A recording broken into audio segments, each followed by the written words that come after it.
best ball season is over. Fantasy football season is over. I hope you won all of the available money to you. I hope you won your home league championship. I hope you won your dynasty leagues. Liam and I are going to go through some of our big lessons that we learned in fantasy football in 2024. Let's get after it. It's Short King Summer, dude. It just feels like no one in fantasy sports ever learns anything. Does he mistime it, or is Brock Bowers just a grown man? Brock Bowers is just a grown man. Dare I say, Rich, football might be back. In the words of Lane Johnson, this offense looks constipated. It's Short King Summer. All right, man.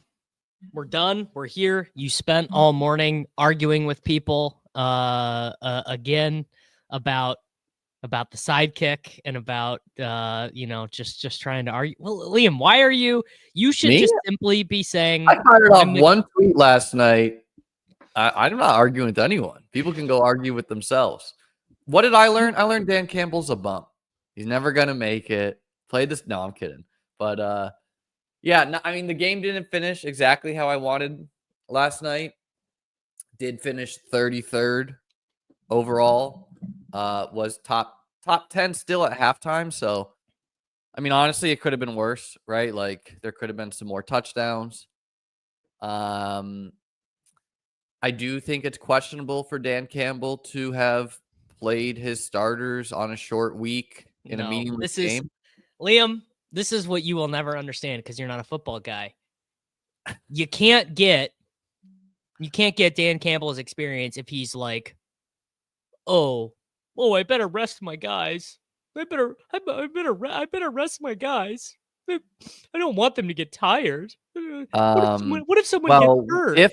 If the Lions don't get the 1 seed and don't do well in this playoffs, that's a big butterfly effect as far as like what and it's not like it's almost like he's doubling down from last year, where if you remember last year, he played the starters in a meaningless game as well, and Laporta got hurt, and they got bounced in the playoffs.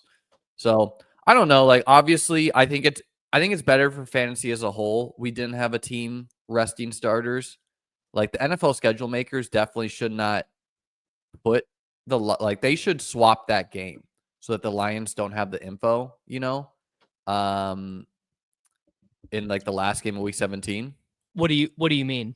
They should make sure that the Vikings or the Vikings Packers game, they should have swapped that to Monday Night Football, I think. Oh, yeah. So that the Lions couldn't get the free roll potentially. I assume it is just too late. Wow. A 50K winner here. 50. A lot of people, a lot of winners shouting this. And you know what, Davis? I got a lot of messages from like people are like, "Hey, I got second in the puppy, won life-changing money. By the way, keep up the streams with Davis." Like everyone out there, there's a lot of love for. They're all like, had a really great year. Keep up the streams with Davis. Well, here's what people like. They like that you and I disagree about shit all the time. It's just at the end of the day, most fantasy football podcasts, people just agree with each other. And you disagree with things I say. I disagree with things that you say. And, and the results prove I was right this year, as they will most years. The results obviously prove. I mean, clearly Dalton Kincaid was the guy that you needed. 2025, dude, that might be your year, Davis. That could be your year. No, I mean, we're gonna talk about some lessons. I think a lesson for everyone out there is to remember that I would say a couple things. Number one, there is so much like follow the leader as far as what worked the year prior. Mm-hmm. Examples this year could be that this winning team drafted in June, by the way, after last year's wild success of drafting late, where we got like clear outsized returns of hitting Kyron Williams, Puka Nacua, Tank Dell, Mostert, Achane, all with confidence. People are like, I'm not doing it. I'm not drafting early. It's idiotic. I think a lot of good teams this year were drafted early. And I think this year was a better year to draft early because no one really emerged late in the draft cycle. Yeah, there wasn't in a year where there's not a Kyron or a Puka or even the guys who did emerge late. Jordan Mason, Jordan would have Mason been got there. hurt. Samaj Pirine emerged late, never really took over that McKinnon role. The Chiefs weren't good enough for it to matter, even if he did. But that should be like, it shouldn't be the expectation that we as a market are just going to find the RB2 overall in the 20th round, a la Kyron Williams. It shouldn't be the expectation that we're just the running back 3 in round 10. We're not gonna find Puka Nacua, the wide receiver 6, in the 20th round, right? Like, that's not like what happened this year is going to happen the majority of years, where drafting early was nice because particularly you could get some valuable players such as Chuba Hubbard, Chase Brown, some really nice Demarcus Robinson, Bucky Irving at really cheap prices. Yeah. And Rice. They all got more expensive earlier, right? So, well, that'll happen just as basically the market gets fine-tuned. You're actually seeing this in playoff best ball. You're seeing like a microcosm of it. Like, basically, as the field thinks about the game more and as drafts homogenize, it's just going to be harder to get the good picks because, like, for example, really good example of this, Zamir White. Maybe early I would have taken a little bit, as I never did end up taking any Zamir White, but maybe early I would have, just because I've been like, well, I don't know, maybe I'm wrong, maybe I'm right. But eventually by August, I'm like, dude, I'm not clicking Zamir White for anything. It's just not happening. I mean, he extremely athletic guy on a team. He finished strong to end the season last year. And yeah, like going into the year, there were people who were like, look, the Raiders are going to run the ball 50 times a game regardless. And like, yeah, like that had some, like, I barely took him either, but it wasn't like it wasn't a comfortable full fade. No, I think it was early, somewhat. I think the early down grinder on But the Las Vegas Davis, Raiders. if Zamir White was 2 rounds cheaper, you might have had 50%. You know what I'm saying? So it's like, I would have been saved by the Bengals. I would have been saved. I wouldn't have, because I would have been saved by the Bengals. But sure, if Zamir White was a full round cheaper than Chase Brown, you might have been like, oh, and Zamir White will be my RB4 on all these teams, right? So it's like, I would have been too busy taking Blake Corum zeros. I took my zeros with some swag. It's just a reminder that, and I'm like this is too. It's like, just like a round price here or there on a player, huge difference, can wildly change whether we're willing to draft them, and their range of outcomes don't change that much. The other big thing from this best ball playoffs is, if you can remember back to what feels like a year ago now, and people were like, oh, if you don't have Derrick Henry's 23 points, you're not winning this week. Hello, that is a replaceable score. And really the big thing, what wasn't really that replaceable? Wide receiver points. This should be the lesson that people learn. Only Marvin Mims really gave you Mims, McMillan to some degree. You had, but like the guys like breaking the slate this week, T. Higgins, Devonta Smith, Malik Neighbors, right? Mike Evans, Amon-Ra put up a good score. Chase put up a good score, right? Like the expensive wide receivers. You know who else was good? The elite tight ends, brother. Oh McBride. My God. Yeah, Ricky Pearsall, dude. Ricky Pearsall put up a good game too. Buddy, hilarious. Ricky Pearsall, best game of the year, week 17. Brother, you just won $580,000. Why are you watching a YouTube show? You should be I don't know, you should be in Europe right now. You should be golfing. Dude, St. he's Andrews loyal. Brother. Good guy. He's loyal good guy, to us. He's the winner had Ricky Pearsall and Jermaine Burton. I mean, honestly, like that's I know. Having Jermaine Burton on the winner, I was just like, Jesus Christ, man. Could have been me in an alternate universe. Team stacking, particularly statue quarterback teams, the Bengals, the Lions. A better thing to do than stacking like the Bills, where it's just such a thin needle to get Josh Allen to not get any rushing production in a game, So like these offenses that can be elite and have relative statue quarterbacks. So I don't think it's so much about the statue quarterbacks, although I get your point.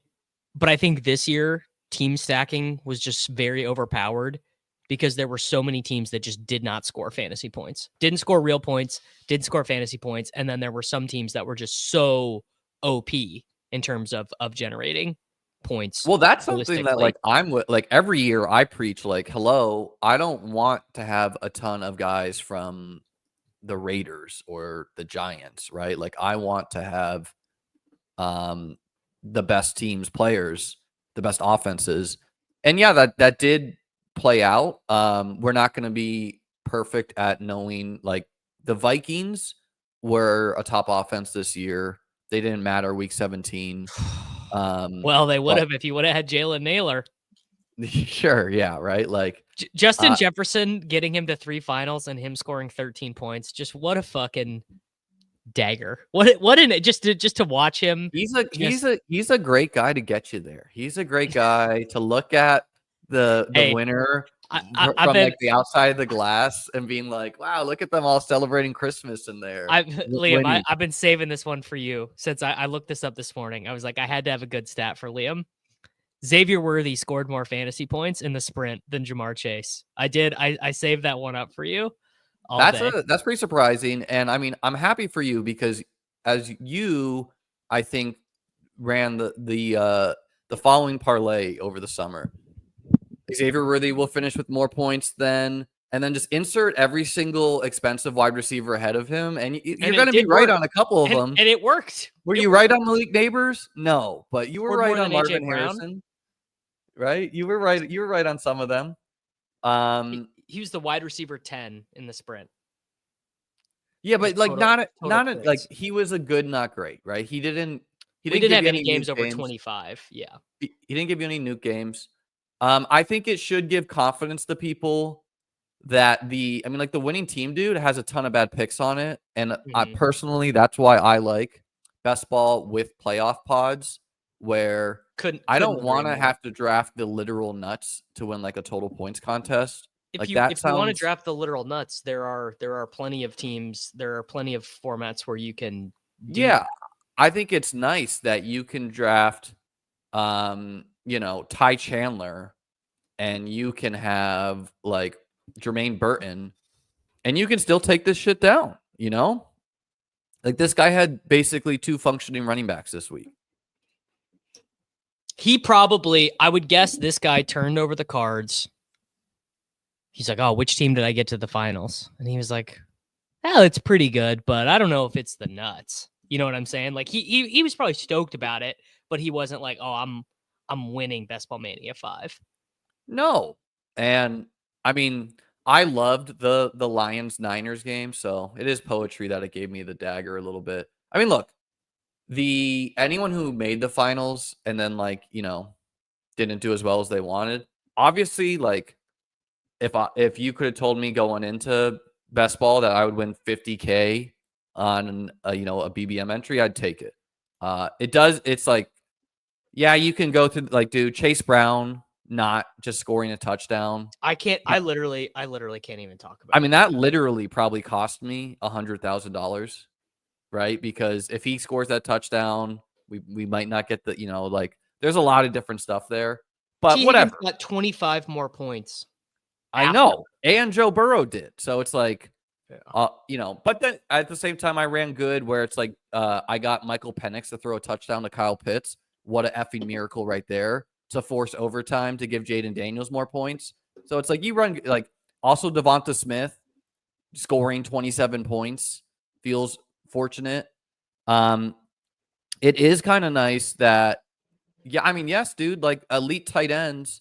Part of the feature of elite tight ends is that you have so many outs to actually winning with them where, this slate was so high scoring from like everyone where it's like you could have Ladd McConkey, you could have Devonta Smith, you could have Ladd McConkey not being on the first or second place team is that you could right? You could have gotten a bet out of me on that one on Saturday. It's like, dude, what I'm saying? The whiplash of emotions where you're like, oh, of course the winner will have Lamar or Derrick Henry, right? And then, oh, of course the winner will have Ladd McConkey, who almost had a 3rd touchdown. And then it's like, well, of course the winner will have T. Higgins, which is truth. But yeah, anyways, it's nice to see.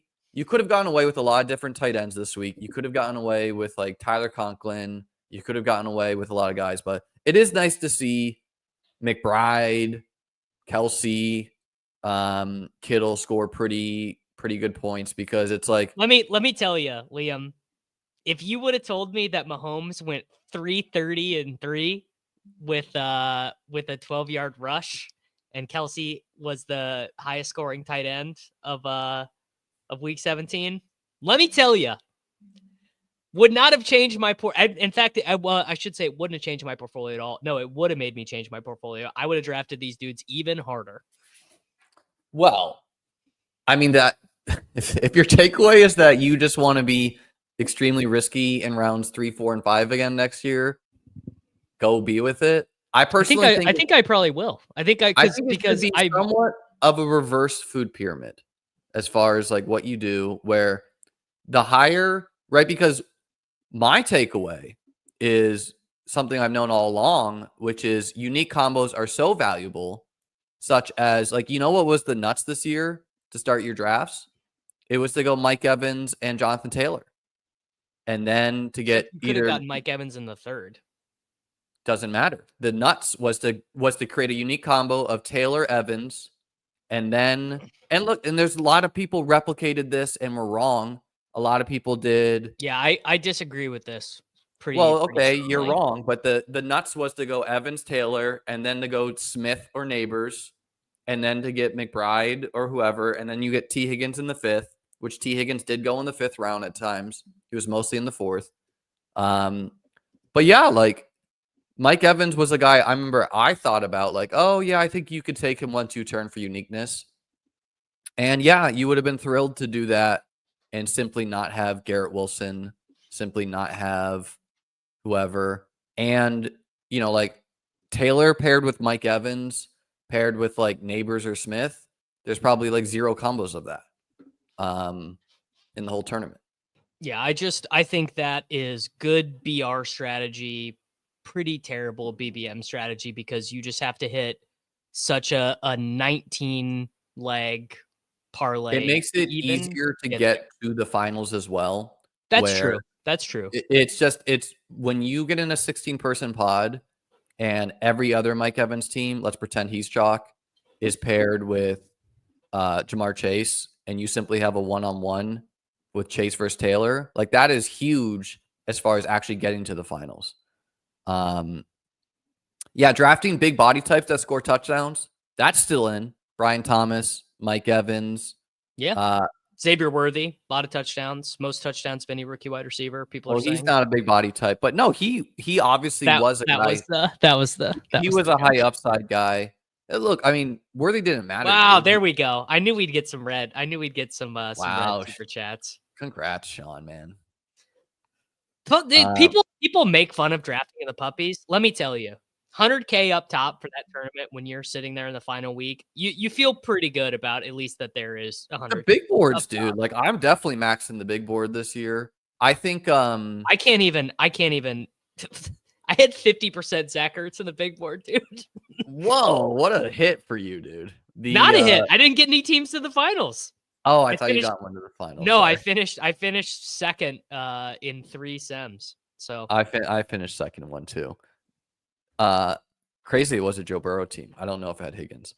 But some people, and I understand this feeling, are gonna come away and they played most of their best ball action in Best Ball Mania, and they're not gonna like how crazy, top heavy, insane this contest is. And my recommendation to those people is some of those people would prefer what I call the like just max volume approach, which is some of those people, sure, they want to just draft like 5,000 puppy teams, mini schnauzer teams, the $3, $5. That's if you have infinite time on your hands, like, and you want to do that, okay, I understand that. Other people would be well served only drafting less volume of teams, but drafting big dogs and drafting a big dog, drafting the $50 chows, drafting things with gentler final sizes, smaller or gentler playoff advance rates, smaller final sizes. And so, yeah, I would, I don't like a lot of people just assume that everyone wants to draft 7,000 puppy teams. I don't think that's true for many people out there, including those people with like children. Like I literally don't know how you have the time to. I might slow draft more next year. This dude Money Train, I don't know if you saw, he got 4 teams to the finals. He jammed all 150 of his teams into slows in the last like day or two. And everyone thinks he's a cheater because he just happened to overlap with a bunch of other people doing slows. I went over that on my stream. He did not collude in my mind. Do you know what happened there? Yeah, he just jammed a bunch of slow. I saw your tweets about it. He jammed a bunch of slows. Someone else jammed a bunch of slows. And the guy who jammed a bunch of slows and did bad was a slappy, right? This guy, like, he clearly was like, he was forcing a bunch of week 17 correlation. And unslappy, though, he kept on taking Gus Edwards and like Zeke as his like 0 running back guys, which that's a lesson from this year too. I went over this yesterday, but you need, if you're gonna like draft a heavy volume of one team, which by the way, like just the field slamming 0 running back more than ever this year, probably like the sharper field. They did that largely because it was so successful the year prior due to Achane and Mostert and whatever. And like you can't just like blank, like, yes, it was successful this year too, but it's just not going to have the same success rates every single year. There's going to be better and worse years to draft different draft styles, right? But yeah, this guy just kept on jamming the same 0 RB targets. And I think a lesson is if you're going to do 150 0 RB teams, you should, on occasion, just draft Bucky Irving at where you would have drafted Jalen Wright or Blake Corum, right? Like, you should just reach up. Yeah, fuck me for being such a goddamn Blake Corum slappy when Bucky Irving was right there. I mean, that is just that, like, people like to look at my portfolio and be like, oh my God, you took so many Chiefs, you didn't take Barkley, you didn't take Henry. Those, not really mistakes.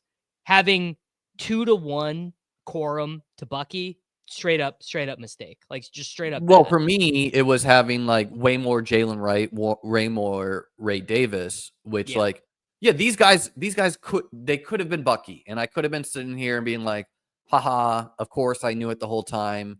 And you can nitpick in reverse and be like, well, of course Rachaad White was way more fragile than Achane or James Cook, right? But it's like, the truth is, all these guys, they need to hit some parlay to be relevant, right? For Bucky, it was that White was not that efficient. For Ray, it would have been a Cook injury. For Achane, or for Jalen Wright, it probably would have been like an Achane injury and a Mostert injury. And Tua not to get hurt. And you still need the offense good. Like, yeah. And Jeff Wilson. There we go. You should beat bestball.com if you want to learn from the most successful best ball player ever.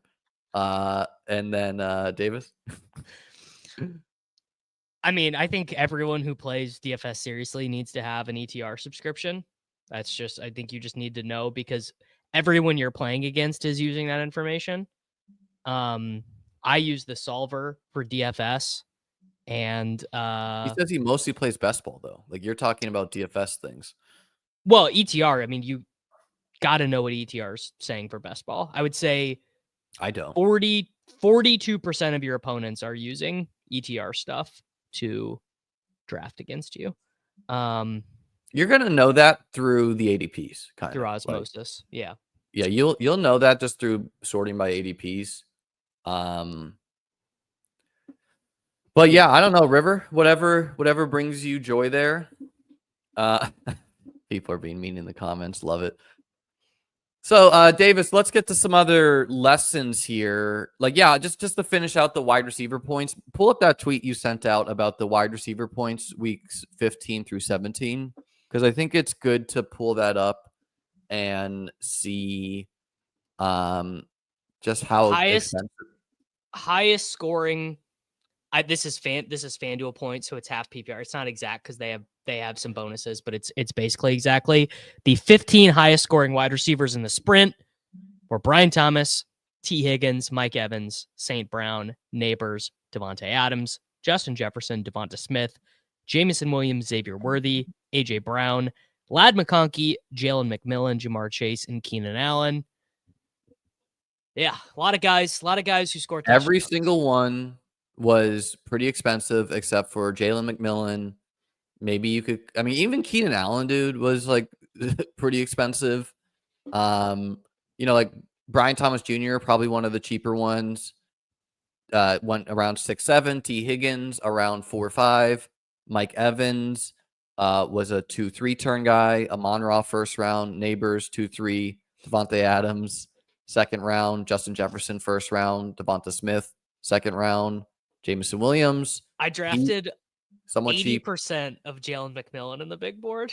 This is just really painful. Honestly, I really should have won the big board. This is Zach Ertz was my number one drafted tight end. McMillan, my most drafted wide receiver. Why didn't you? But like, if you had 80% of McMillan, you also probably had 80% of a zero, right? Like I did 80% Dylan Laube.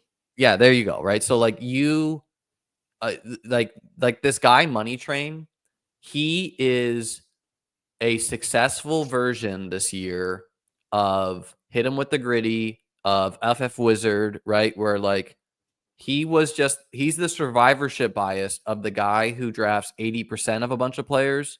Yep. And guess what? He actually hit the parlay. His guys matter. So he got 4 teams to the finals, which again, like, I don't think the majority of you out there should try to replicate as a profitable strategy year over year. I just don't even think that's the most optimal way to play the game.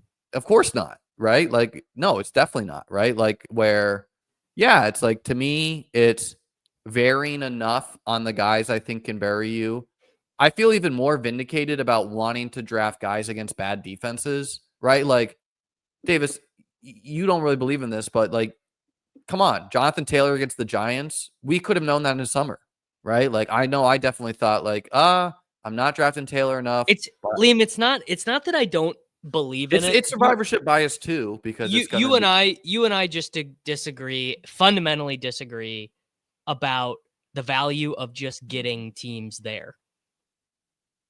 That's all it is. To the finals? To week 15. Oh, well, I'm talking about when you have a couple guys all going in the second round or like, why didn't I draft any Breece Hall this year? I did not like his week 17 matchup against Buffalo. I knew that Buffalo which ended up would have been terrible for you if the Jets were any good at all, because the Bills were a terrible run defense. But like the process was that, okay, Josh Allen will have an elite offense that can churn first downs, and like they're not going to be giving up 40 points a game, and I don't want a running back in that. I said I'd rather have Bijan against Washington, a defense that was the worst in the NFL last year and was still pretty bad, right? They just got absolutely fucking murdered on the ground by a bunch of teams back to back to back. Washington? No, the Bills. Oh, the Bills? Yeah. I mean, what did Breece put up? Like 15 points? Well, Breece was just totally. No, really, Buffalo gave up like a couple. Like Derrick Henry had a big game week 3, and that's fresh in people's memory still. The combination of Guerendo, Mason, and McCaffrey smashed against them. Kyren Williams. They got blown out by the Bills. They got 150 yards and 2 touchdowns between them. So between 3 players, okay, that's. Well, McCaffrey got hurt. McCaffrey got hurt in that game. Well, anyway, like, look, and you can be right and also wrong, right? Where it's like, maybe that's the truth. The biggest thing is it's going to be hard to know defenses that are like really bad year over year. But Liam, that's literally what I'm saying. What's not that hard is to know which offenses will be bad year over year, and those offenses will give up points no matter what, right? Where it's like, even if the Patriots defense was the best in the league, teams would have scored a lot of points on them this year. because they don't possess the ball enough, right? Like, and that is, it's like okay, it's a couple percentages here or there for drafting a player. I do have a thought on this here real quick. I don't care about the Best Ball Mania structure in general. I'm playing it regardless. I want there to be a lot of money up front. I want it to be hard to advance.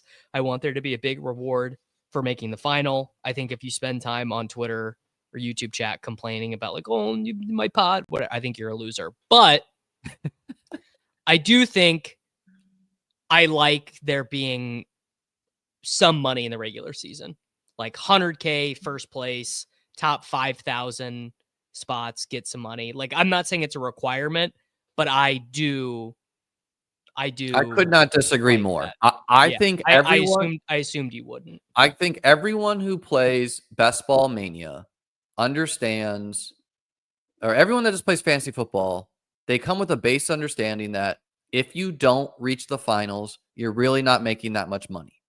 And so I think the structure was a huge improvement this year, right? Like this year I made 50K on a team. That team last year, I haven't gone and looked, but off memory, it would be like 10 grand, right? So they really made the finals prizes flat. I think that you should accept, if you were playing Best Ball Mania and you don't get a team to the finals, you are not going to profit. You're going to lose money. You're going to lose money. And we don't need to give out a bunch of, participation trophies for you built a really nice team.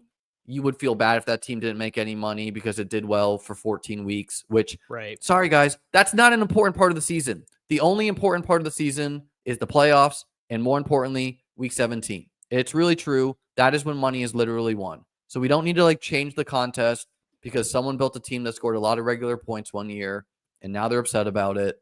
And if you actually go down to the nitty gritty and you're putting aside $3 million to reward for regular season prizes like they did last year, they had $2.25 million for regular season prizes. That money comes out of the finals. So all of a sudden, now you made a team to the finals. Congrats. That's really difficult. And now you're not going to win as much money. I think they should either keep the structure totally, or, I'm even okay with only first place getting money out of the pod and in your regular pod, and the second place money times all the pods out there comes through in the semifinal. Either you put that in the semifinal, the finals, or you could take some of that and give it to a couple teams for the regular season. But look, if you want to be rewarded for drafting a good regular season team, how about just go play a contest with that? If they start, I think the worst thing they did was the Fareed year that he won, where they have $1 million to first for the regular season team. That was too much. It was asinine. It was $3 million to first. 10th place was 30 grand. It's that's insane. That is truly insane. So I don't know. Just play different contests if you don't like the payout structure. They don't need to change it. And guess what, Davis? Most of the people complaining, they didn't even bother to read the rules of the contest. They didn't even bother to understand it. They're just trying to change rules in post facto. I'm not siding with the complainers. I'm just saying from my perspective as a player, it just smooths the variance out a little bit. That's all. I think it's just really deflating if you make a team to the finals and you literally could lose money. Was the truth in past years. And it's also pretty deflating if we make this finals 2,000 people. That's also kind of deflating, right? You could play a 2,000 person DFS tournament any week and you were like, wow, I will never win this, So getting a team to the finals super hard. 539 people. That was daunting, but it was look, this is kind of doable. When I won BBM2, it was 160 people. The DK Millie, man, that's over 1,000 people. We're getting too big. Eventually. I mean, the DK Millie is just that, dude. That is Wild West. I don't even. No, I know. On DraftKings, it's just I'm not even. I just don't even care. It's like I'll draft my teams and I'll show up, and if I get one to the finals, it's fine. But that place What I is think I fucking might do for the anarchy. DraftKings one next year, if I don't find myself keeping up with it over the summer, is I'm gonna do batches of slows for that one, where I draft Well, like I told you what I do. I enter one slow draft and one fast draft a day all summer, and I get through it. I don't need the constant drip like that. Where I would rather do it in batches, right? Where it's like I enter 20, I finish that 20, and then I do I repeat that process. And it's just like, you're on the clock for like a week or two, but so what other lessons you got, Davis, as far as like how the finals went down? I mean, the teams. I mean, I think that how the finals went down is the point. Is that just you have no ability to control what happens there, so you should just draft a lot of teams with good structures and good players. Isn't it That like, you dude, like that you I like. draft the work I did for best ball this year effectively was done on 2 days in May. Yeah, Right? you could have stopped drafting. I could have stopped drafting. I would have had a better year. And that's why like I like best ball, because unlike DFS, where there's like plenty of people who can just like purchase software and click a button and be plus EV, best ball is stacking decisions on top of each other repeatedly, where people are repeatedly forced with actually making the decision themselves. And like people are going to make bad decisions sometimes, right? And it's like, what I like is really only over the course of like 150 teams, I just need to make all the right decisions once, you know? And we're going to have good, like, this year I had a good year getting 2 teams to the finals. It very easily could be Davis has 7 teams in the finals next year and I have 0, right? Like that's Just don't think that's gonna happen, brother. I think just like cosmically, it's just not gonna happen. well, But that's I mean, okay. when gifts are sent to you from the Lord / a friend, and they say things like, "Brother, stop drafting Rondale Moore. He's behind Ray McLeod." Maybe you take that message. Ray McLeod got benched in week 17. Rondale Moore would have had a huge role for him if he. Well, Ray McLeod got didn't. you there, man. He got you there. Yeah. No, jokes. I mean, Yeah, it's so not like crazy. it's not going to stop me. I'm gonna keep drafting. But I mean, the week 17 results, I not really sure there could have been any other of a layout that would have made me feel more vindicated in how I drafted than how week 17 played out. A lot of good players hit week 17. Some of the more bizarre randos, I would say, was like just how good Malik Neighbors did. Just like Marvin Mims, definitely. I had Marvin Mims on a FanDuel. I thought he was a terrible. I Score. just thought like the Broncos offense was a terrible bet, sans Bo Nix, and like that was pretty much true, but didn't matter when it mattered most.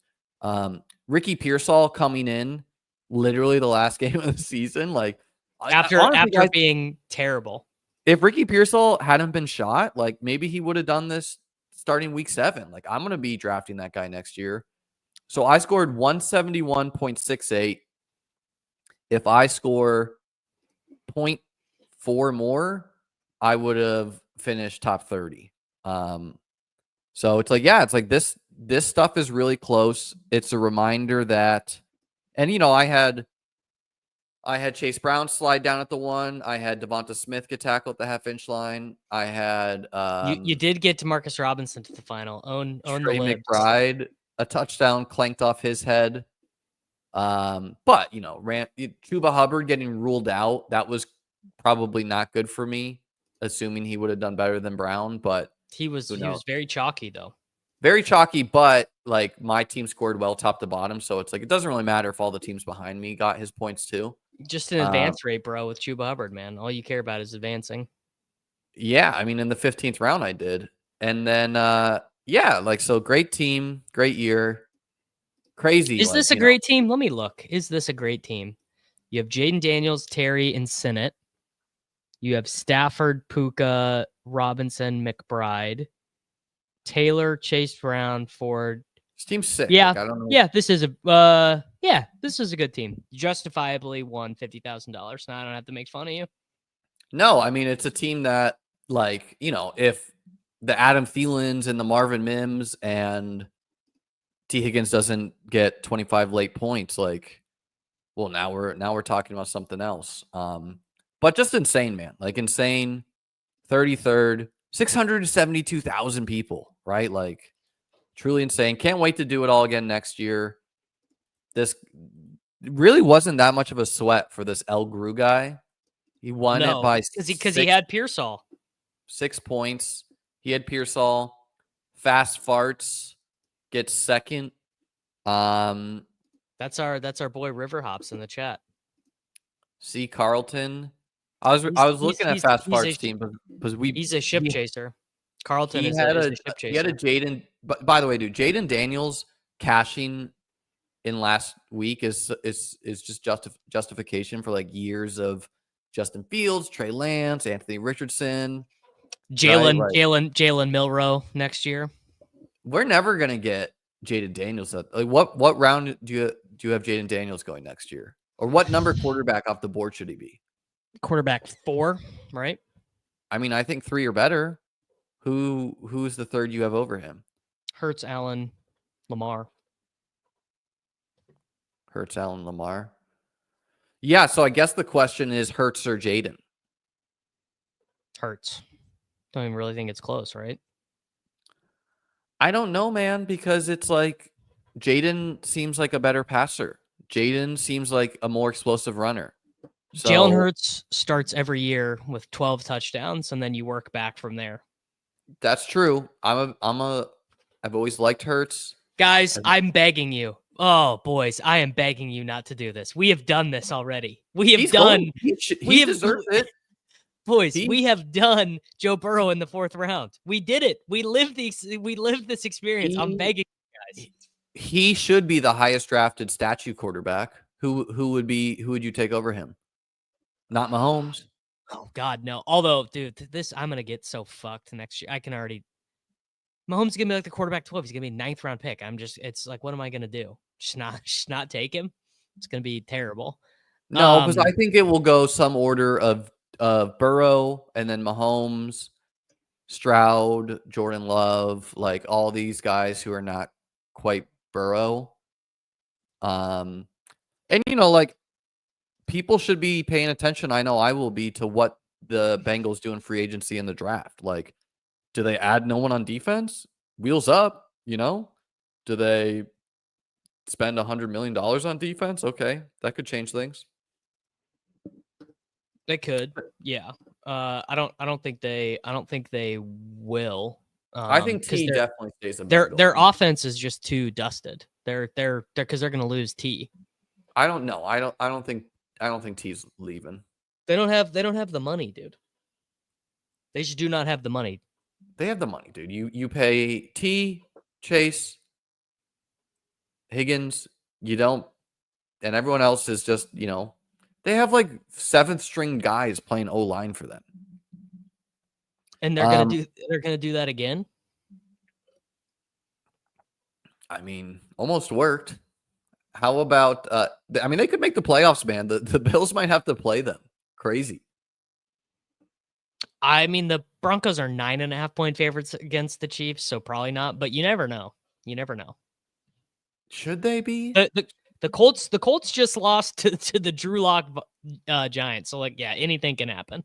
I mean, I think the Chiefs, like, first of all, it's kind of weird where it's like because they're taking the double bye, you know? And it's like 1 bye, definitely good. Do you want the double bye though?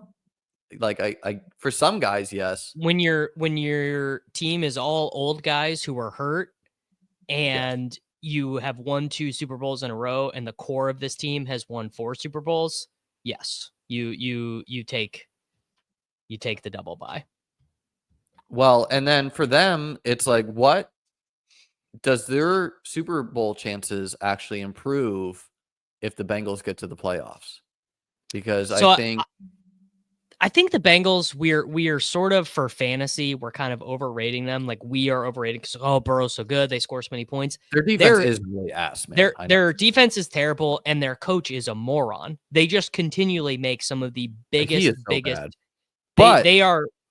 Does all any that team doesn't matter. let more EB go?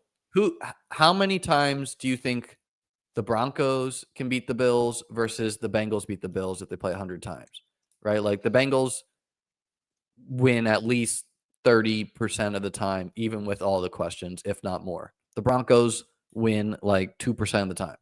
Like they literally never beat the Bills. And if the Bengals can knock the Bills or the Ravens out, that's just huge for the Chiefs making the Super Bowl, you know?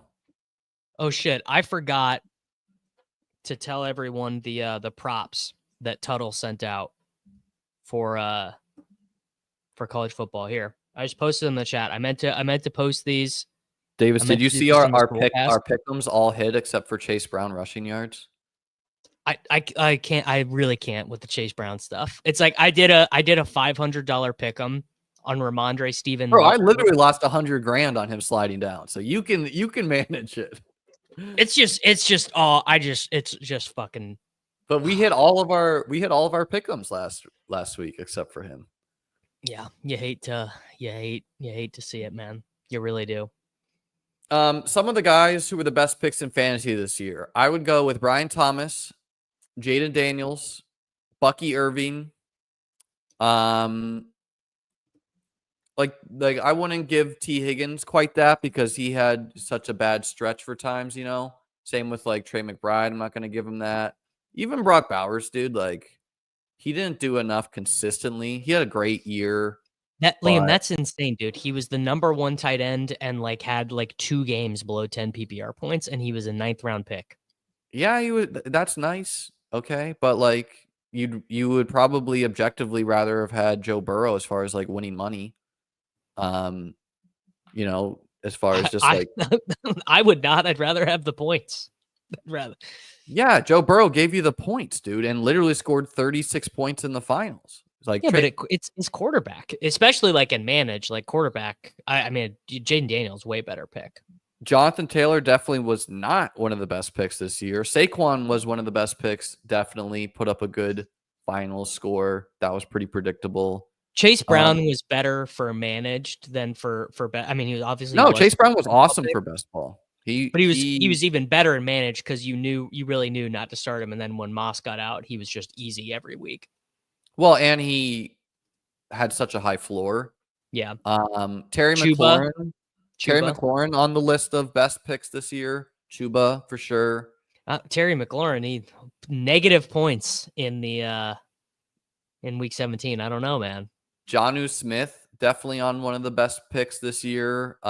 Rico Dowdle, I would give as one of the best 0 RB guys. He had a pretty similar arc to Chase Brown, just not like as good. And then you had some guys who had great years but were stinkers in the playoffs. Kamara, not really a fault of his own, but got hurt, yeah. Achane, week 17, not so hot with the backup quarterback. Achane just cannot be one of the best picks because he had the 4-week run when Tua was out where he was terrible, and then he bricked in the championship. Like, don't get me wrong, I love Achane more than anyone. He was awesome, but like, if I'm going to get on Derrick Henry for being shit for months at a time, then I got to say that Achane was shit for months at a time. Mike Evans, definitely one of the best picks, but like heavily influenced by Chris Godwin getting hurt. Like that's like, who knows what happens if that doesn't occur. Derrick Henry from November 17th to Christmas Day scored 1 touchdown. Yeah, he didn't have that much of a good run. Like, look, like the Saquon stuff is, I remember talking about this in the offseason where it's like, I was like, okay, JT versus Saquon. I know Taylor still has the explosion. I wasn't sure about Saquon, but Saquon was really like unexplosive last year. He was really inefficient. Obviously, that's influenced by just the overall offense, right? And he did have it all still, clearly. Henry, though, man, like I still feel good about the Henry fade where I will be drafting some Henry next year if he's going to be like a 5th round pick, which he won't. But it's like, dude, even with how it went, it's hard for that to hurt Derrick you. Henry's going to be a 2-3 turn pick. I definitely won't be drafting like Zay Flowers ahead of Lamar again. You know, like that was That was probably not very smart. Derrick Henry, 4 games with more than 1 reception for old D. Henry. Yeah, and you would expect that their defense would be better next year. Here, actually, this is a great way to show why Henry and Barkley really, despite what you think, did not matter for fantasy near as much as you would want here. Let's do when would you say Barkley, I would say did, but he's not going to matter as a first round pick to the same degree. It doesn't, like, even if he has an awesome year, people who are just like crowning him as the 101, I think are being, they're not really thinking about the problem from a whole, which is that you need to start 3 wide receivers a week. And so if you're going to be locking in Derrick Henry or Saquon as your first overall pick, and you're going to pass on Jamar Chase, Justin Jefferson, Puka Nacua, Nico Collins, like CeeDee Lamb, Amon-Ra St. Brown, like that's just very difficult. It's very difficult to find 3 other wide receivers on top versus just finding Bucky Irving, James Cook, whoever, Joe Mixon, Chase Brown, like whatever running back's going to be somewhat affordable. I'm an idiot. Fantasy PPR points per game. There we go. All right. This is last 6 years. Players with 21 or more fantasy points per game. You would assume you'd be like, oh, dude, Barkley, he was the guy you needed. Fewer points per game than Melvin Gordon's best ever season. Fewer points per game than Dalvin Cook's best ever season. Matched by Austin Eckler's second best season. Points per game, only 1 point per game. Actually, less than 1 point per game better than Kyron Williams last year. It was I don't think comparing the past years, like you kind of need to compare it to current year guys. But no, Saquon's been awesome. But yeah, I mean, like he's not even been that meaningfully better than like Josh Jacobs, right? Or like Cook here and there. Yeah, no, Jamar Chase will definitely be the 101, I think. I think people are just getting excited who are saying Saquon will be 101. No, Barkley is going to be the 101. I don't think so, dude. I think it will be Chase. Damn, I'm going to... Who do you think will go higher between Nico and Puka? I think it's going to be Puka after Nico. I think it should have been Nico, but it's so close. They're both so effing good. Malik Neighbors is borderline a first round pick. Like who with Cam Ward? I mean, Sam Darnold, dude. Like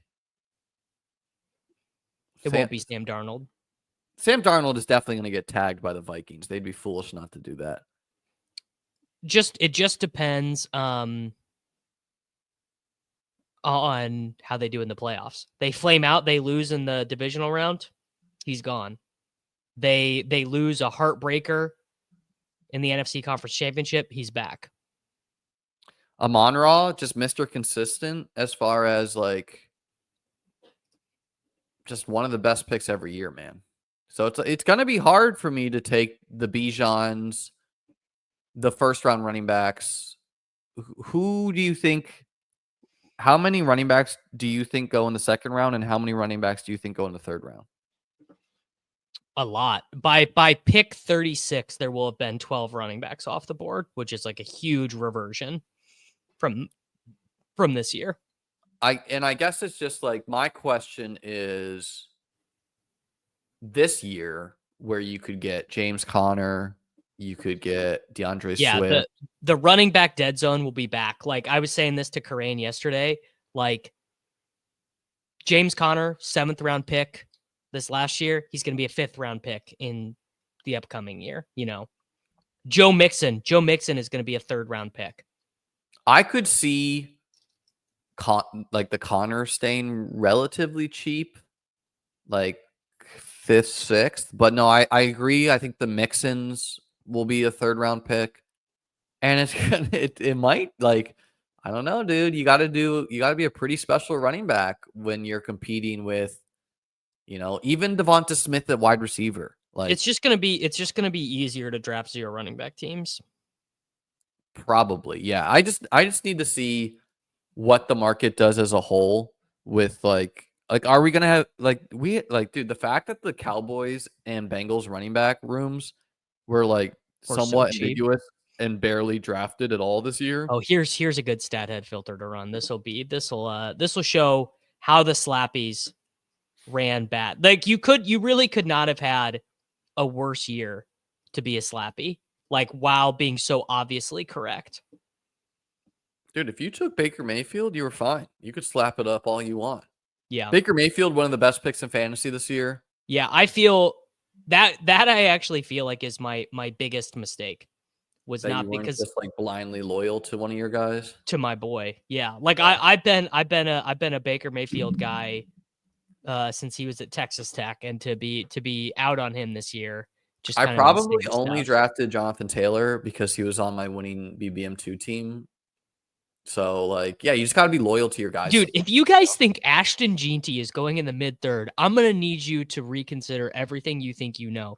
No, Ashton definitely not. Jeanty is like the 110 at the absolute latest, more like the 1-5. You guys have lost your gosh darn. Yeah, it does depend where minds. he lands, but he will be like the first/second turn will be some combination of him, Brian Thomas, Malik Neighbors, Bowers will be in the mix. Which of these teams could he go to where you would not take him at 1-6?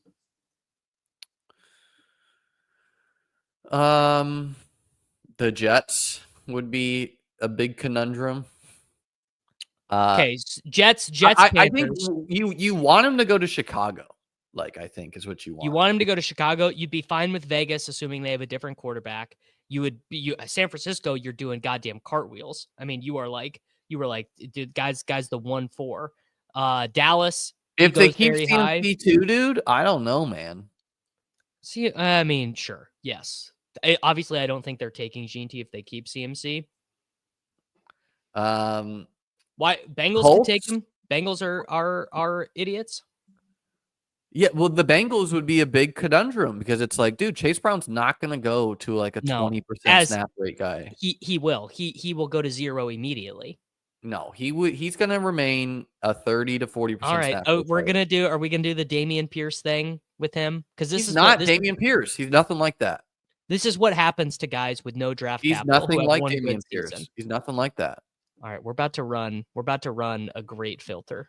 It's way more like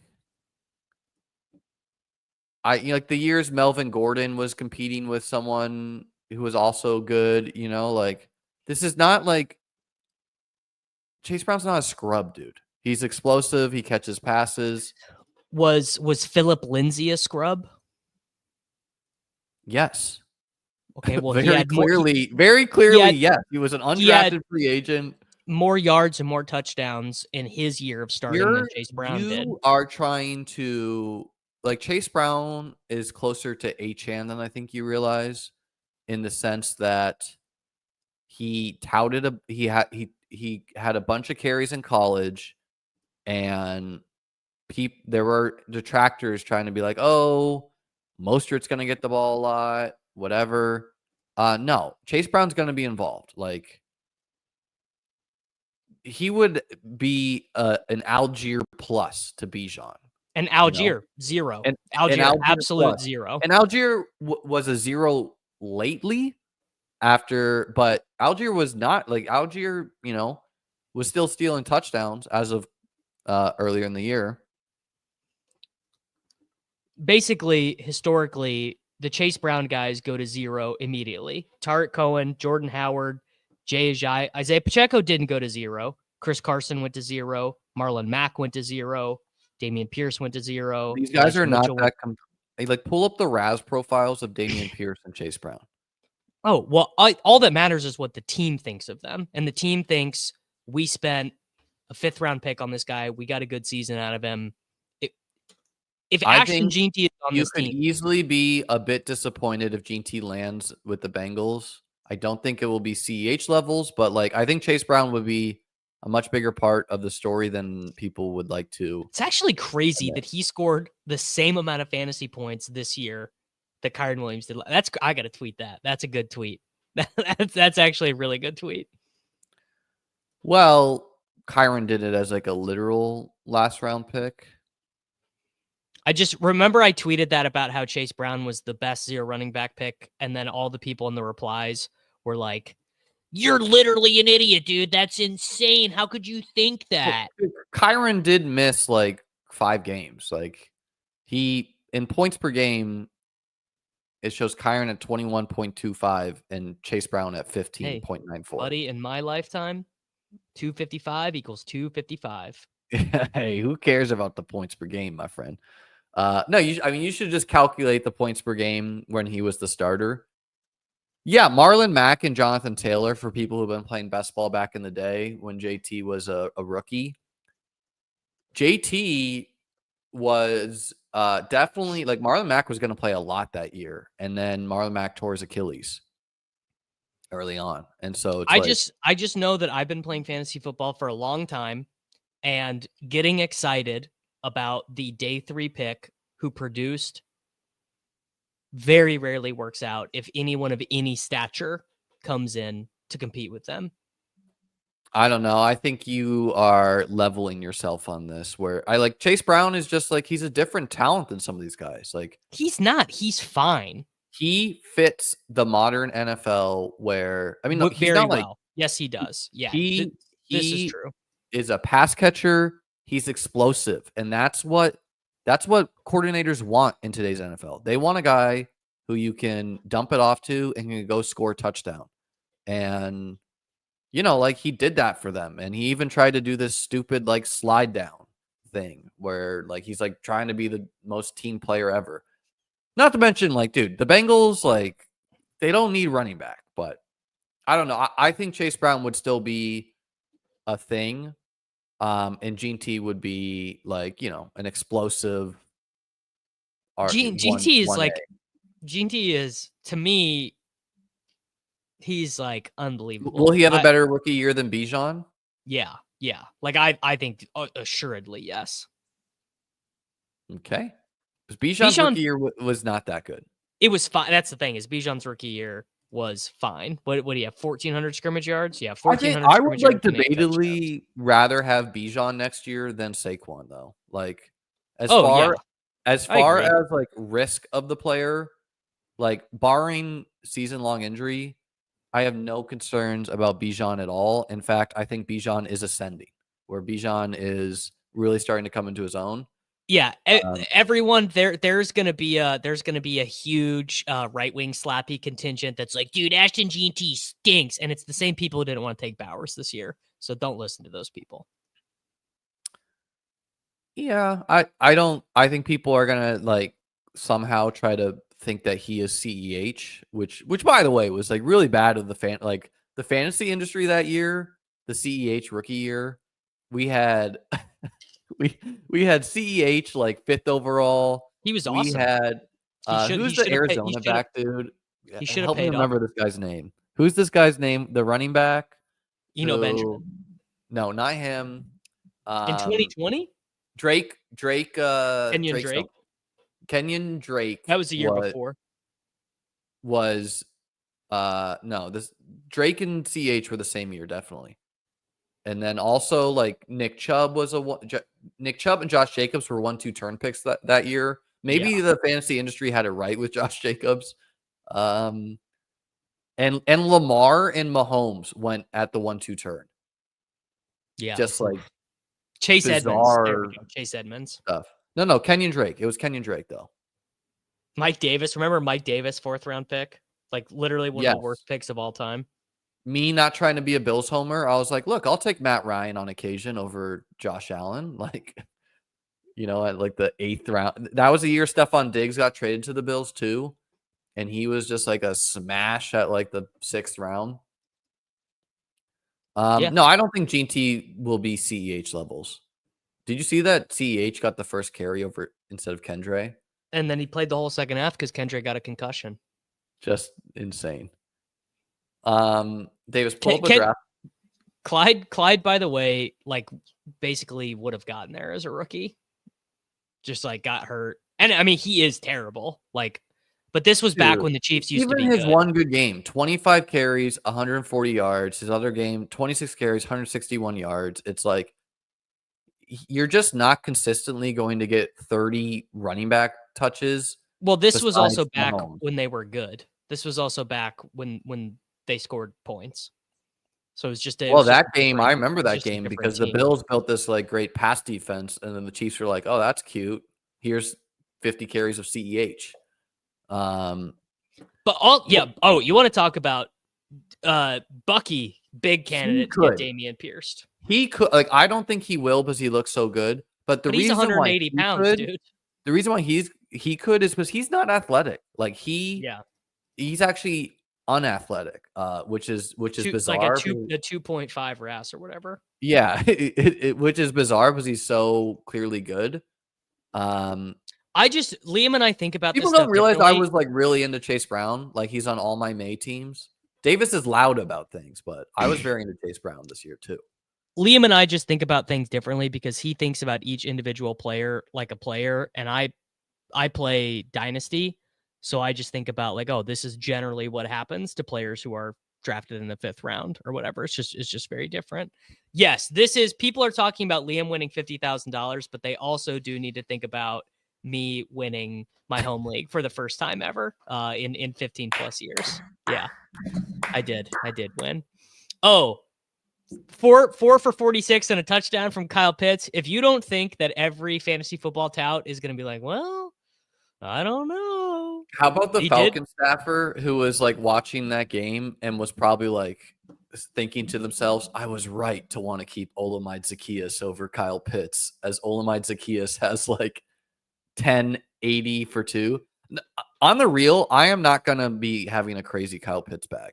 Like, unless I read over the summer that like he's a new man, the injuries really caught up, I'm going to draft Kyle Pitts if he's a 12th round pick, but I'm not going to by far and away be like, this guy is head and shoulders above Jonnu Smith or David Njoku, because Jonnu Smith is true. the comparison. Athletic tight end who like just needed it to be slightly different for him. But Jonnu, Kyle is terrible. He is. Jonnu can be the yard after catch guy. He can be the guy who can take like 50 hits in a game. I don't think Kyle Pitts could hold up to that. Like, he's tall, he's kind of skinny, you know, he doesn't have that much dog in him. Davis, let me share my screen here. Although looking at the 2020 Chiefs stats is a wonderful time. It is. I mean, it's people are saying it's an extremely good time to think about when life was good. When Deion Yelder used to score a touchdown, and I'd be like, totally.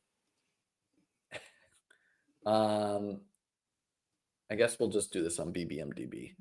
Let's just pull up a draft board as a visual.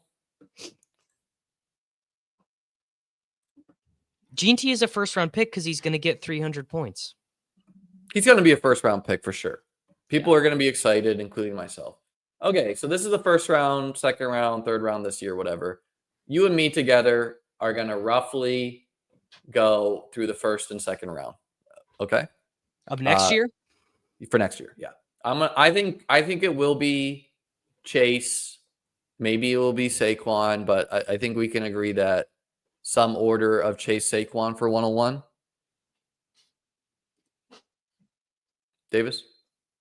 I don't know, man. Maybe Jefferson.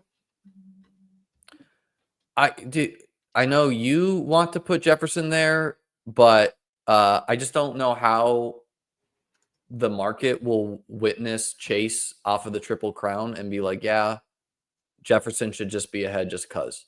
Like, that's not going to happen.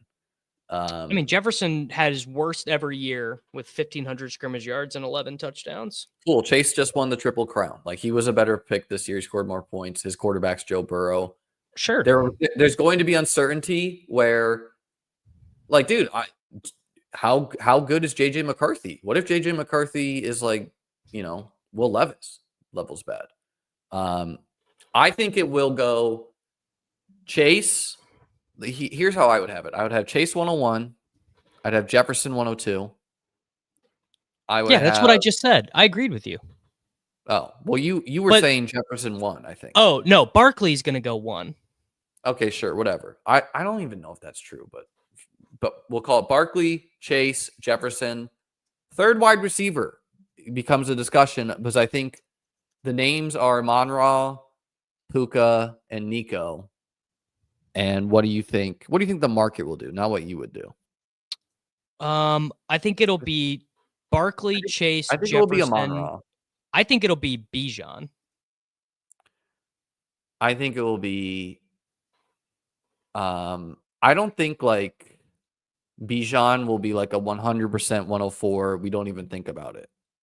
I think it will be pretty fluid, but I think it will be okay. Fine, Bijan, whatever. But what do you think will be the wide receiver order of Amon-Ra, Puka, and Nico, assuming Matt Stafford returns? CeeDee Lamb too. I want to say Puka. Don't it just feels like It's like, dude, are people going to look at how good Amon-Ra's been year after year and not just be like, yeah, let's do it again? I don't know. He paid off as the 105. We're going to be like, he's the 106 now. Yeah, where's Lamb gonna go? Is like what's the weirdness? The weirdness with Lamb, it's like okay, Dak It's is going to be injured. Dak off injury. We're going to feel bad about that. So it will go Amon-Ra, Puka, maybe Lamb there, and then Bijan's in the mix too, and then it will be Puka, Nico, and then I think AJ Brown. I wonder if AJ Brown gets pushed out with another year of like, oh, there wasn't any volume, and Jalen Hurts got injured again. 2 years in a row of Jalen Hurts missing But here's the problem with championship that, week. because I hear you on that, but you and I know if AJ Brown's a second round pick, I'm gonna have 100% AJ Brown. You're gonna have 100% AJ Brown, and people are gonna see like people are gonna be like, well, I want 100% AJ Brown too, and then all of a sudden, AJ Brown's not gonna be a second round pick anymore. They're gonna be like, okay, he's back to the 1-2 turn. So it's like You I have hear it. other than having GT twice, I think this is like pretty directionally accurate. I think Is the second round going to be good again? This is maybe what I'm learning right here is the second round might be good again. Second no, it round's might terrible this year. it might actually be true that the people crying about getting the first overall pick, that actually might be one of the best picks this year, because I think we're going to run out of players pretty soon because okay, AJ Brown, Malik Neighbors, Brian Thomas Jr., these guys, and then after that, it's like okay, you throw in your Mike Evans, you throw in what do we do with Rashee Rice off the injury and suspension? I was gonna say coming back from an injury and maybe suspended. I have no idea what's gonna happen there. Devonta Smith is going to be in the mix. Are we doing it again with Waddle? They're gonna do it again. It's so funny with Devonta and T. It was like all season. It was like, dude, we were such idiots to draft wide receiver 2s on these teams, and then Devonta Smith and T. Higgins, the guys you had to have, which is just very funny. Well, what's really funny is I literally wrote this, but the market was like they forgave Smith and Waddle for having a bad year. They didn't forgive T. Higgins though. Like I don't know if that is they were Joe Burrow or if that was like Sam Sherman's fault or like they saw too many Mike Williams, T. Higgins graphics or something. I don't know. So whatever, like eventually we're gonna get to some order of the second round wide receivers. Like who is that to you? Who is like clearly a second round wide receiver and who is clearly a second round running back? Because this is a big mystery to me right now. Because like I'll float out some names. Achane, I think, will be a borderline first round pick. Kyron Williams will be, I think, in the second round too. Jonathan Taylor is going to be up there. Derrick Henry on the wide receiver landscape. You're going to have the DK Metcalfs, maybe JSN, like question mark. Devonta Smith, Chris Olave, Mike Evans, Devontae Adams. I think people will do that again. And then it's like, I guess T. Higgins deserves it too. What do we do with the Packers guys? Xavier Worthy probably doesn't go as high as he should. So yeah, who are the second round? Who are clearly second round wide receivers and running backs to you? Maybe Brian Thomas. I think Ted McMillan might go in the second round, depending on I where don't he gets think drafted. he won't get drafted ahead of Brian Thomas Jr. No. Okay. So it'll be Brian Thomas Jr., Drake London, probably Garrett Wilson, especially if Garrett Wilson gets traded. Drake London's just so boring to me, man. Like, I don't know why. I don't know why he is. He's clearly good. He's insanely boring. I don't think Tyreek Hill's a second round pick. I don't think he is either. Year older. Think he did enough for that. Yeah. What happens with CMC? What happens with Brees None Hall? of the Bears guys will be second round. Kyron. Josh Jacobs will be. Mixon. JSN. What about this? What about Bowers? Hubbard. Jonathan Brooks retore the same ACL. Jonathan Brooks is not playing next year. I don't know. They're not going to take a Panthers running back in the second round. That's not happening. He'll be a dead zone guy. Mixon is a clear fade, dude. If he's going to be a second round pick, like every running back I've mentioned, I've been like, well, I'm not taking him, and I'm not taking him, and I'm not taking him.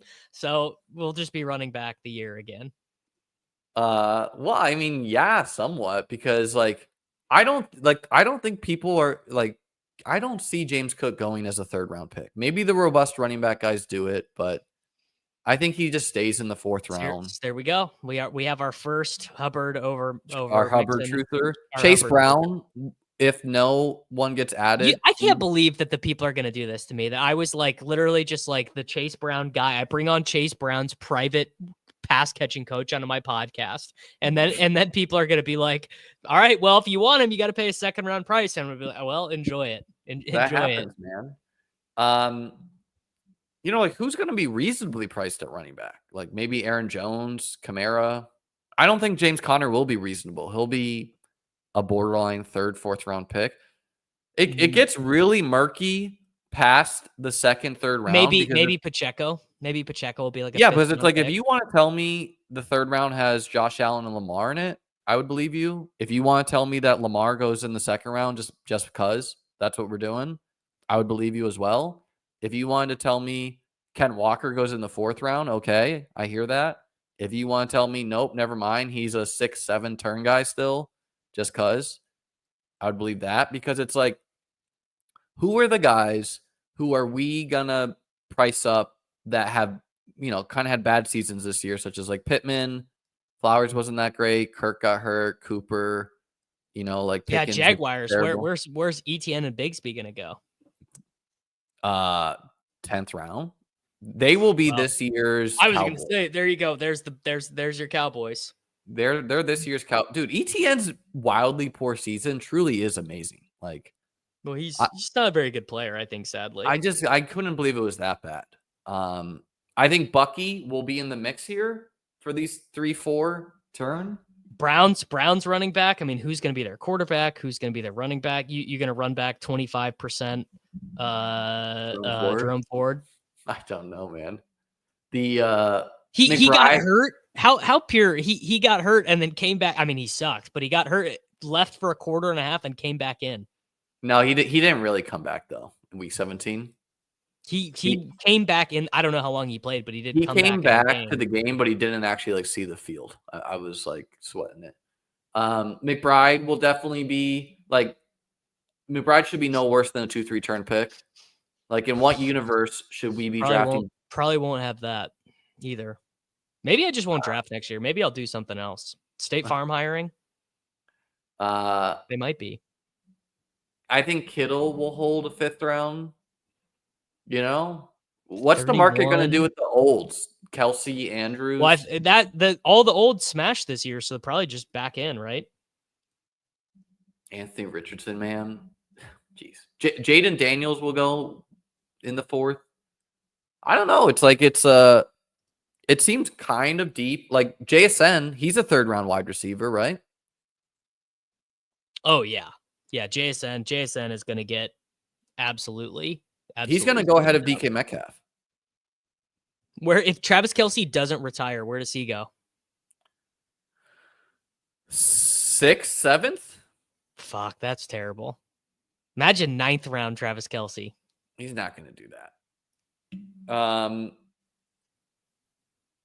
Here's the Tony- deal. I need the Chiefs to win the Super Bowl while playing like shit so that, well, no, I need them to win the Super Bowl playing well so that the costs are reasonable, not free.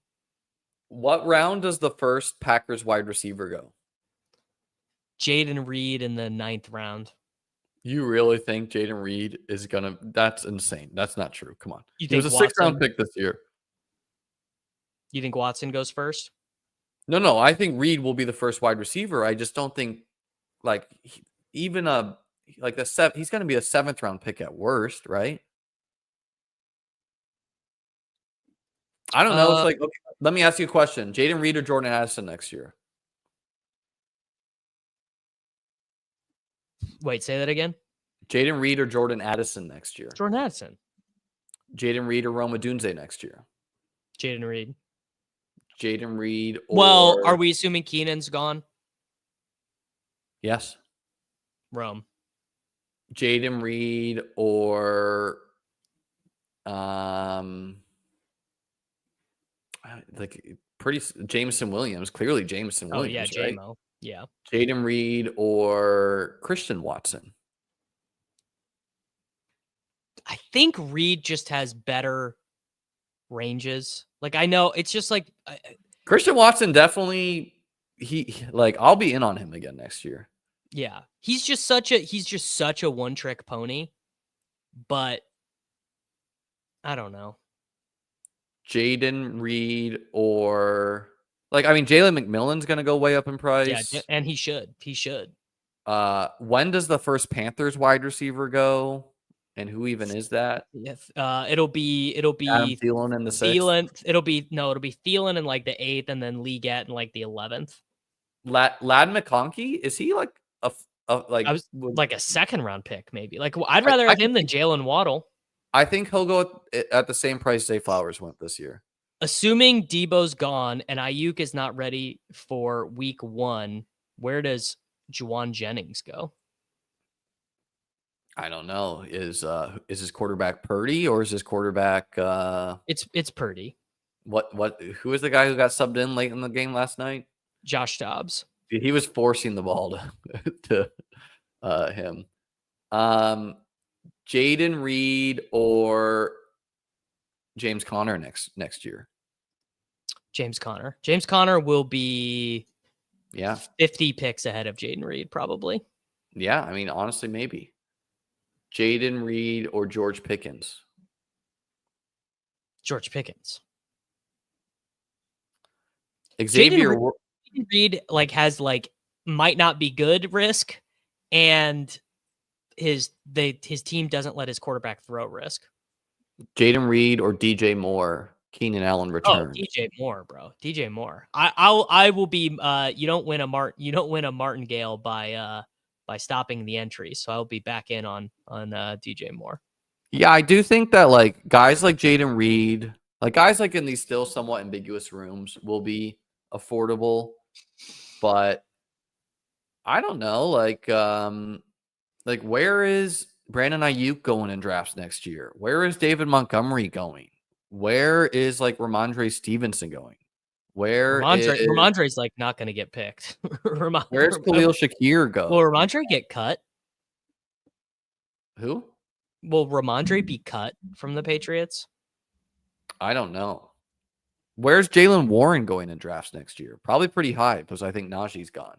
Yeah. Ramondre where's Stevenson. Calvin Ridley going in drafts, dude? Jaden Reed or Calvin Ridley? Ridley will go before. No out in Ramondre Stevenson's contract. Tough scene. Cooper Kupp. What round does Cooper Kupp go? What round does Cooper Kupp go, man? Like round 13, maybe. I don't know. He's like he's gonna be somewhat Keenan Allen coded, like 6th to 7th round. Where you begrudgingly take. I think CMC will be a 2-3 turn guy. Do you think that is correct? It feels like more binary with him, don't you think? where it's like either he's back and he's healthy and the 49ers are there, or he's like retired and like just like can't play or is not on the 49ers. As far as how he performs, I agree with you. But as far as what the market will do, I think the market will be like, we can't do the first round again. He failed us. He was terrible. So we're going to just throw him at the 2-3 turn. I mean, if he's a 2-3 turn pick, I will have a lot that he'll be kind of an easy pick there, I feel. I mean, he can't be a top 5 pick. What, like you have him at the back 5?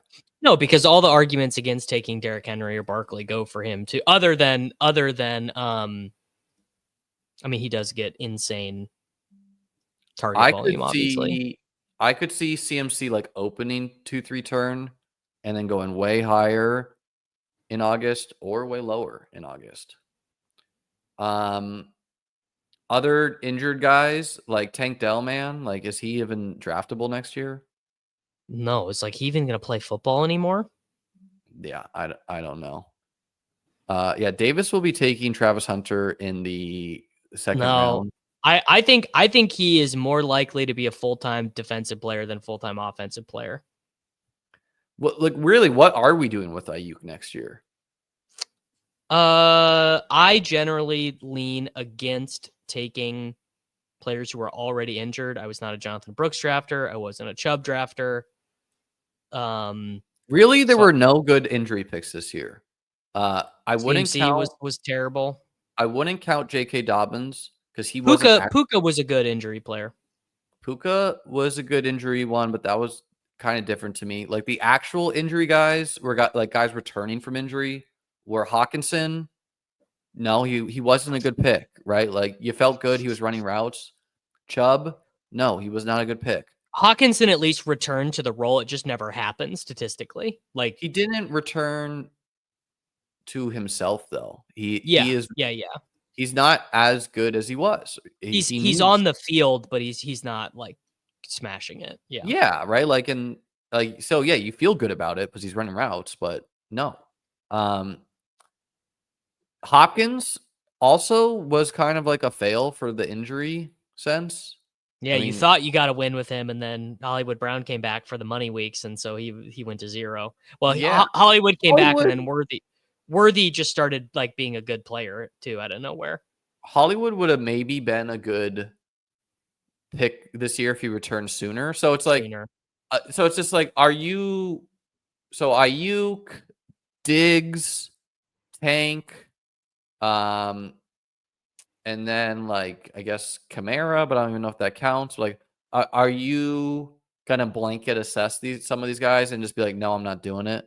Or are there some injured guys that you're interested in the next year?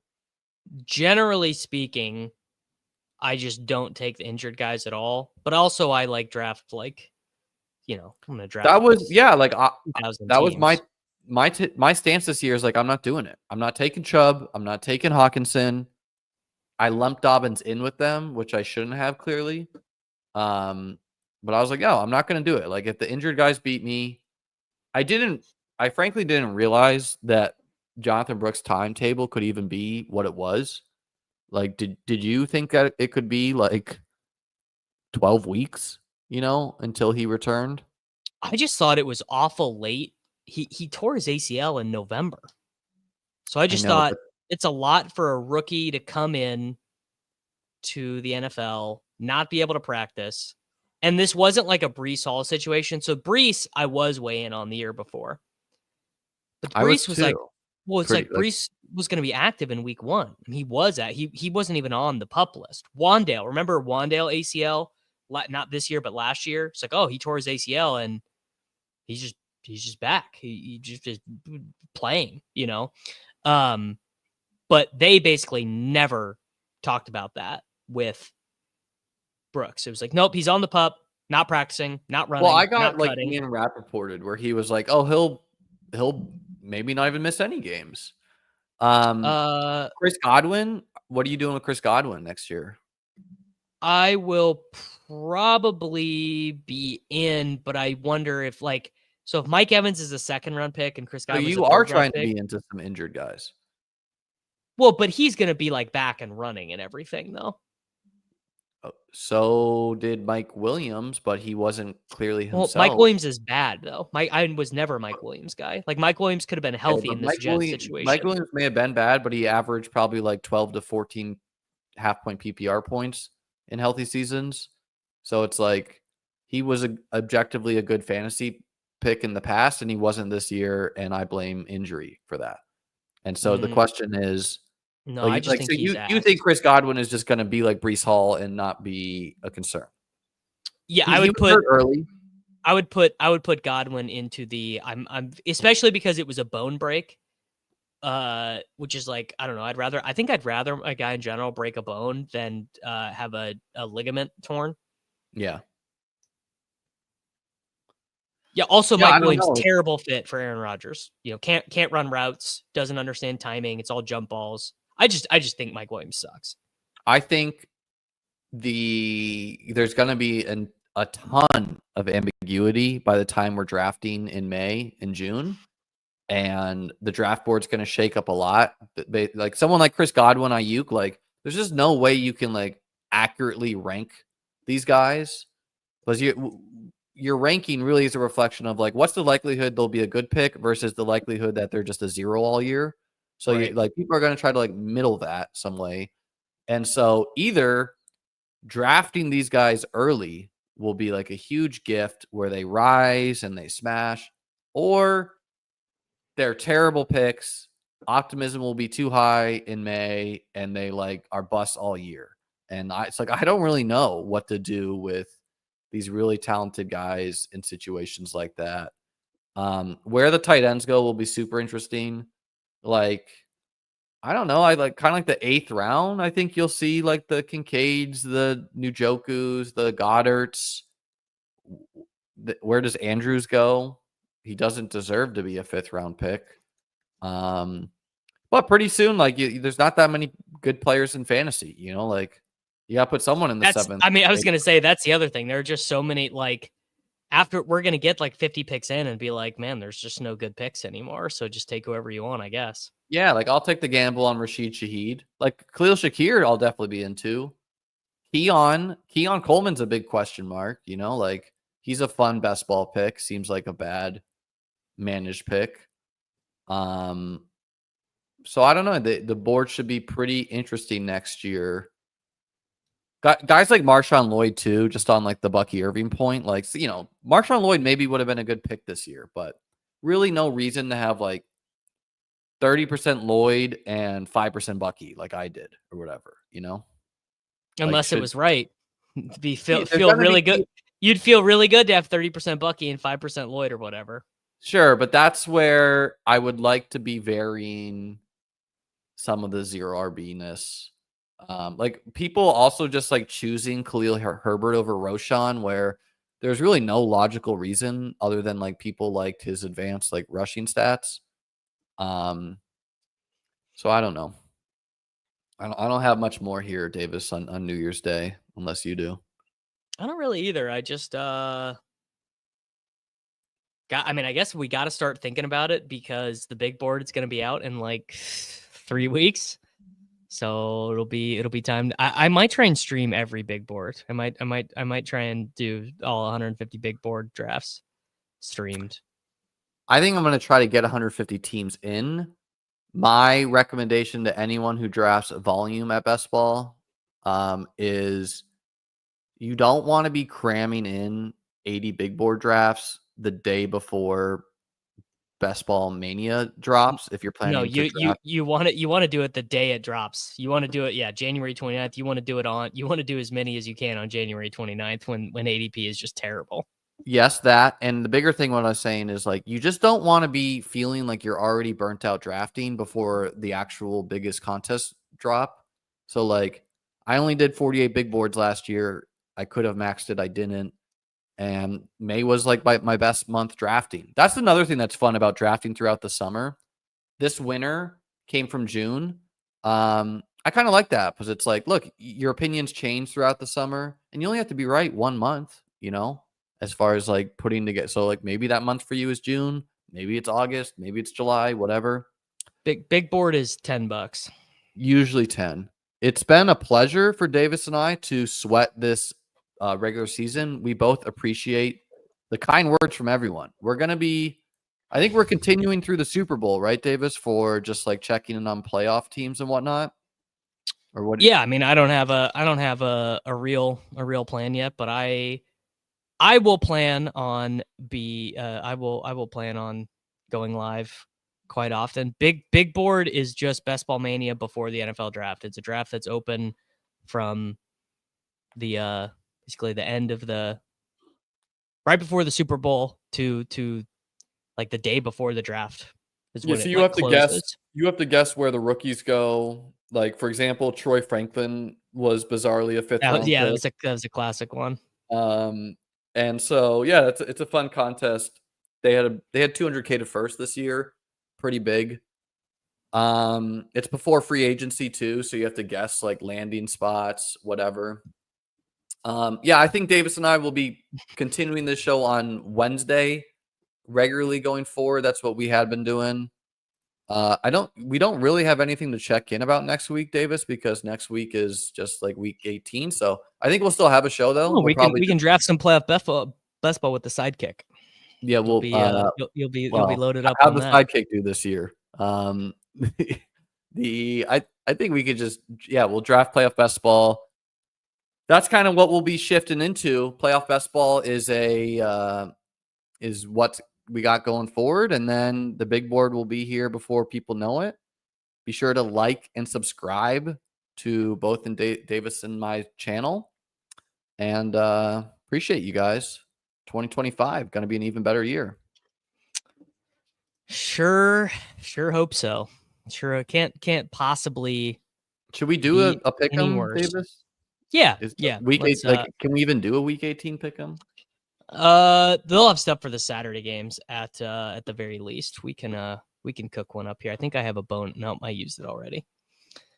All right, yeah. We have our favorite team, the Cincinnati Bengals, is live up here. Let's just do like a clean 4-picker. 2 picks from both of us. Okay, you go first. Jamar Chase over receiving yards. All right, we'll just get him to 100. What else do we have on Saturday? Oh, here we go. Easy Baker, Mike Evans over 93.5. That is simple. That's a very lock. Yeah, that Bucks is. Playoff chances now, what are they, like 80% now after that? They just have to win this game. They're in. Okay. Let's go Bijan higher. Bijan higher. They have to win that game to get into the playoffs. Oh, I do like. Why are they hanging? Saquon's not going to play. It's crazy they have a line. He should play. He's not going to play. They have nothing. Oh, here. Well, there we go. We'll end the season. We'll end the season how I began. There you go. Losing money on Justin Jefferson. Any Shipley props, dude? Shipley was concussed, so I don't even know if he's going to play. Yeah, I can't believe he's not playing. He should play. You only get so many chances to break a record. He's not going to play, man. He should. All right, guys. Appreciate you. Have a happy new year. Later, everyone. We'll see you guys next year. See you next year. I'll be back tomorrow with playoff best ball stuff. Liam.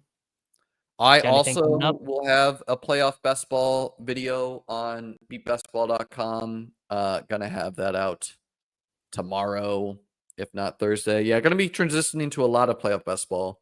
Eventually, I'll have some stuff breaking down the season too, just putting a recap, etc. All right, later, everybody. It's Short King Summer, dude. It just feels like no one in fantasy sports ever learns anything. Does he mistime it, or is Brock Bowers just a grown man? Brock Bowers is just a grown man.